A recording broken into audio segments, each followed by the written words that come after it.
वत्सल करणा, हे उदार करणा, हे उदार करणा ही या अशावेळी कुणाचे शब्द आहेत? कोण मला हाक देतंय? मी एक याचक. याचक? हो, खरं तर या कर्णाचं भाग्य थोर.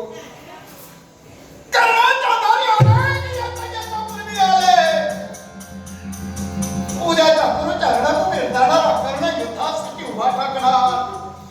आणि अशा मध्यरात्री याचक माझ्याकडे येणे यासाठी भाग्य करते लक्षात. याचकाची काय इच्छा आहे? काय हवंय याचकाला? मला वचन. वचन? हो, वचन. कर्णाकडून वचन घेणं म्हणजे त्याच्या उदारतेचा तो अपमान आहे. कर्ण उदार आहे. बोलल्या शब्दाला जगणारा कर्ण एकदा शब्द दिला की तो शब्द सूर्य बघायचा एवढा सत्य होतोय. पण याचकाची इच्छा तर वचन दिली द्यावं ही नसेल तर घे. कर्ण तुला वचन देतोय. हे याचका तुझी असाच इच्छा पूर्ण होईल. पूर्ण होईल. काय हवंय याचकाला? हे याचका काय हवंय तुला? काय करणार? या एवढ्या मोठ्या रात्री काय करतोयस रे? पाच बाणाची चाचपणी करतोय कर्ण. पाच बाळांची चाचपणी. पांडवाच्या नाशासाठी महत प्रयत्न.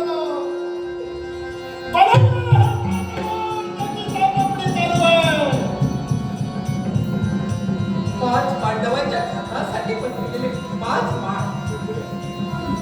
करणार. तेच मला पाहायची इच्छा. हे याचका मागून तू काय मागितलंस? हे पाच बाण पाहण्याची इच्छा. रे याचका या कर्णाचं हृदय तरी तू मागितलं असतं. क्षणाच्या निमिषार्धात शब्दाप्रती हृदय दिलं असतं. पण मागताना मागितलेस ते फक्त हे पाच बाण पाहण्यासाठी. बस दिया वचनासाठी पाच बाण तुला जर पाहायचे असतील तर घे. हे याचका हे पाच बाण पहा आणि महापात पुन्हा करण्याचं साधित्य घे. हे पाच बाण.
आई या शब्दाचा अर्थ कळतो का ग तुला?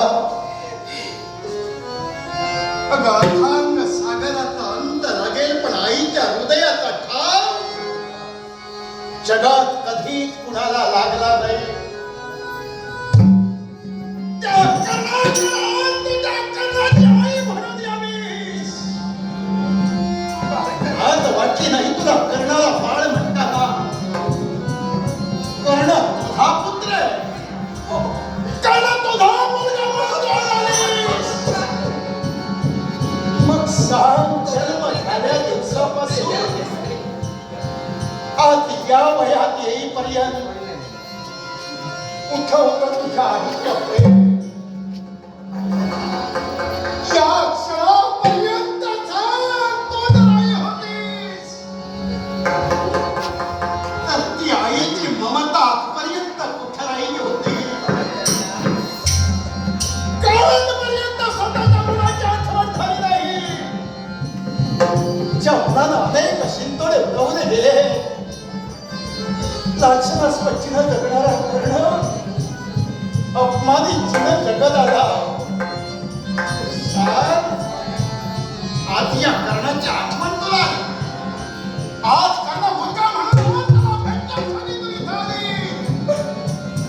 अगं जन्मदिवशी आई कुणाला म्हटली जाते? अगं एखाद्यानं मुलगा मागितला तर एखाद्या वेळ एखादी आई सोन्याचा गोळा देऊ शकते, पण स्वतःच्या पोटचा पोट जगात कुठली नाही दूर करू शकत नाही. त्या कर्णाला दूर केलंस आणि आज उद्या सेनापती कर्ण झालाय म्हणून त्या कर्णाला भेटण्यासाठी आली. हेच का तुझं आईचं प्रेम?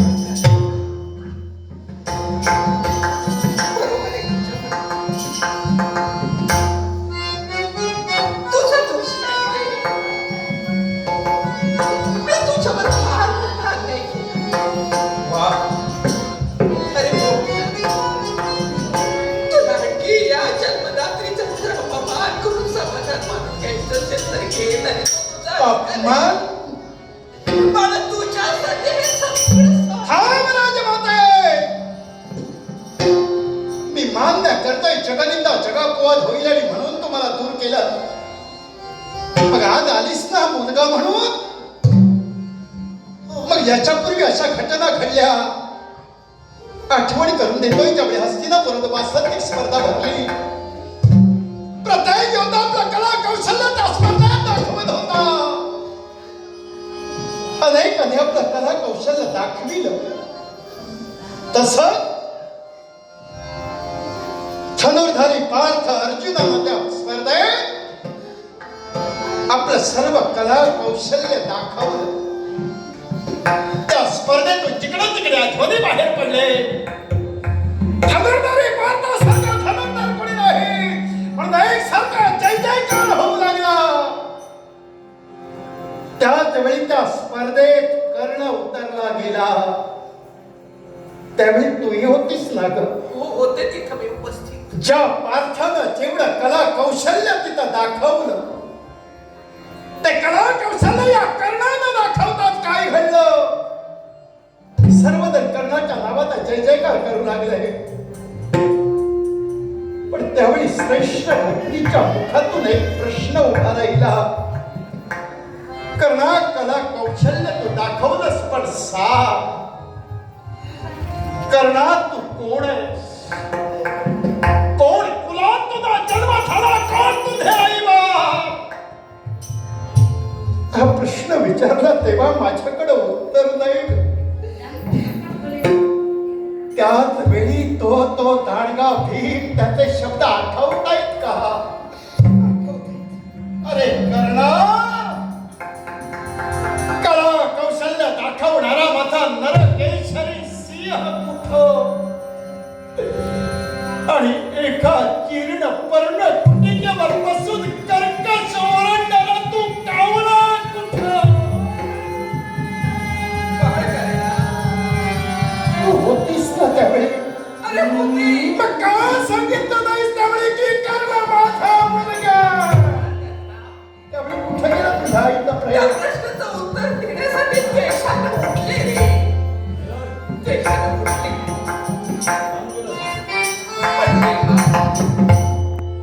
तेव्हाच पुढे घडणारा प्रसंग जाणून केशवाने मला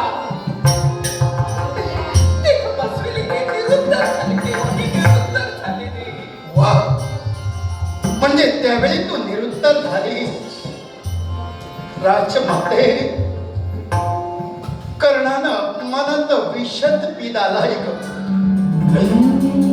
त्यावेळी तुला बंधन होते म्हणून थांबलेच. मग मला सांग, त्यावेळी माझं लग्न ठरलं. माझ्या लग्नाचं निमंत्रण कर्णानं तुला दिलं होतं ना. हो रे. तू आई होतीस ना. मग तर आज तुला मुलाची आठवण आली. मग सांग, स्वतःच्या लग्नाच्या वेळी त्या मुलाला आशीर्वाद द्यावा, त्या मुलाच्या लग्नाला जावा. त्यावेळी तुझं आईचं प्रेम कुठं राहिलं?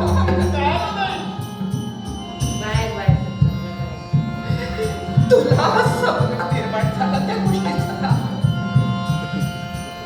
अरे कोण अशी या जगात जन्मदात्री माता पिता आहे? अरे प्रत्येक माता पित्याला वाटतं आपल्या मुलाचं भवितव्य घडावं. तो तर लग्नाच्या बोलण्यावर उभा होता. तुझ्या लग्नाचं निमंत्रण, ते निमंत्रण पत्रिका मिळाली नाही. मला तर वाटत होतं रे तू मैत्रिणा तोड आशीर्वाद द्यायचा. पण मला त्यावेळी तिथं येता आलं नाही. पण बाळकाला मी चुकले नाही.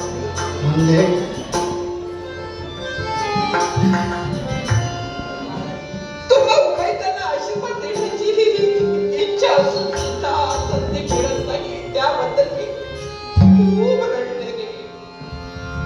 खूप मला वाईट वाटलं. माझ्या डोळ्यातून ओघळणारे अश्रू त्या धरणीमध्ये लावणे नियतीलाच कळाले. पण बाळकांना आईची माया, ममता, प्रेम, आईचं सारं सुख अंगुलीत राड म्हणजे त्या शाबूतून तुला अंगुलीत राड म्हणून पाठवून द्यायला मी नाही विसरले रे. राजमाते, ज्या कर्णाला अहेर म्हणजे अंगुली त्राण म्हणजे शालू दिला, कर्ण नाही विसरला. तो दिलेला तो अहेर या कर्णानं अजूनही राखून ठेवलाय. तो कर्ण नाही तो विसरलाय. पण आहे जगावरची बंधनं तुझ्या समोर उभी होती म्हणून या कर्णाला तू दूर लुटलास. आजपर्यंत कर्णाला काय मिळालं? मग क्षणिक सुखाच्या लालसेनं ओतप्रोत धरणारा कर्ण नव्हे. असं म्हणू नकोस रे. जा. यापूर्वी माझ्याकडून तुझ्यावर अन्याय झाला मला मान्य आहे. पण यानंतर तुझ्यावर अन्याय कधीच होऊ देणार. गेली ती वेळ आता. अरे पण तू किती अट्टहास केलास. अरे कमरू पक्षी सोडून जर पांडू पक्षाशी विलाप झाला ना तर तिथं तुझं स्वागतच होईल. कर्ण अधिकार किंवा संपत्ती धन हे मिळावं यासाठी झटणारा कर्ण नव्हे. मी तुला शब्द देते. कर्ण हा शब्दाचा बांधील आहे. जिनं मला राखायला पहिलं दूर केलं, त्यापेक्षा यातना भोगत असताना कर्णानं त्याने सहन केलं ना. पण स्वतःचा शब्द मात्र कर्ण कधीच विसरला नाही. तो कर्ण एका क्षणिक सुखासाठी मित्रावर राख कधी येणे नाहीये. जा. त्यापेक्षा मी तुझ्या समोर सुख बघेन. मला त्या सुखाची गरजच अरे नाही. मित्र सुखापेक्षाही मोठं सुख उद्या कौरव पांडवांच्या युद्धात यश पांडवांना प्राप्त होणार आहे. नकोय ना. हस्तिनापूरचा राजकिरीट तुझ्या माथ्यावर. कसलं सुख आणि ते राजकिरीट तो कुणाला हवाय? अगं आजपर्यंत ते शब्दाच्या वाहुल्या वाहिल्या गेल्या म्हणून तर म्हणालाय ना, आजपर्यंत अपमानाचा आयुष्यात व्यक्ती झालंय ते कसं सहन केलं ना ते करणं जाणतोय आणि एवढं सहन करून आजपर्यंत जन्माची दया